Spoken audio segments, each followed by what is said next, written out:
Il est 19h30, mesdames et messieurs, bonsoir et bienvenue dans votre flash d'information sur IAE TV.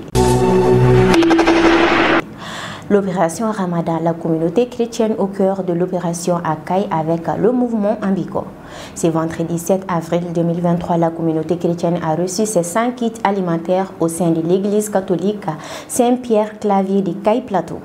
Les bénéficiaires ont salué l'initiative de la présidente du mouvement Ambiko, Fatoumata Niane Batouli.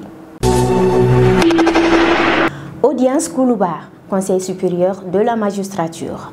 La prise de contact entre les nouveaux membres élus et le président de la transition. À l'invitation du président de la transition, les nouveaux membres du Conseil supérieur de la magistrature ont été reçus au palais de Koulouba ce vendredi 7 avril 2023. Nous avons été élus membres de la magistrature et depuis nous n'avions pas pris contact avec le président de la transition. Ce matin, nous avons été invités à cet effet à confier à la presse Aboubakar Guissa, le porte-parole des membres élus du Conseil supérieur de la magistrature, à sa sortie d'audience. Il est à noter que cette prise de contact a été l'occasion pour les magistrats d'exprimer certaines préoccupations, notamment des problèmes de discipline, de formation, des règlements intérieurs ainsi que de la nécessité de procéder à des mutations. Aussi, cette prise de contact a été l'occasion pour les membres du Conseil supérieur de la magistrature d'exprimer leur soutien au projet de constitution.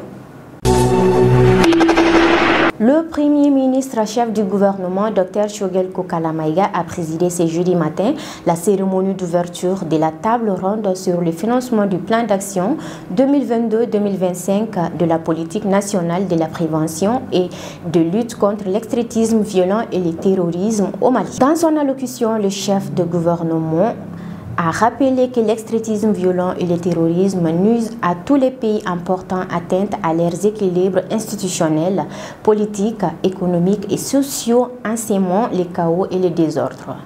Notons que le plan d'action 2022-2026 élaboré par le gouvernement préconise une approche globale et complète qui prend en charge non seulement les mesures de prévention de lutte contre l'extrémisme violent et le terrorisme, mais aussi les étapes préventives systématiques des facteurs sous-jacents qui poussent un individu à s'engager dans le terrorisme, a conclu Dr Choguel Kokala Maïga.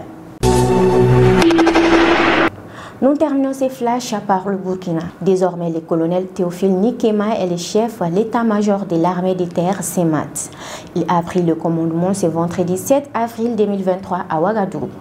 Nommé par décret présidentiel le 31 mars 2023, le chef d'état-major de l'armée de terre, le colonel Théophile, remplaçant ainsi le colonel Adama Negré qui occupait cette fonction depuis février 2022 et devient ainsi le 8e chef d'état-major de l'armée de terre au Burkina Faso.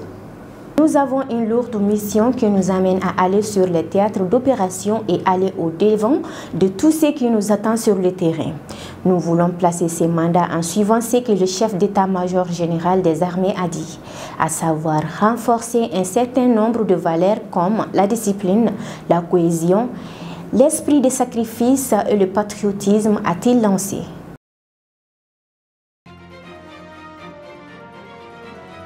C'est ce qui met fin à ces flashs d'informations. Merci de l'avoir suivi et restez connectés sur IAE TV.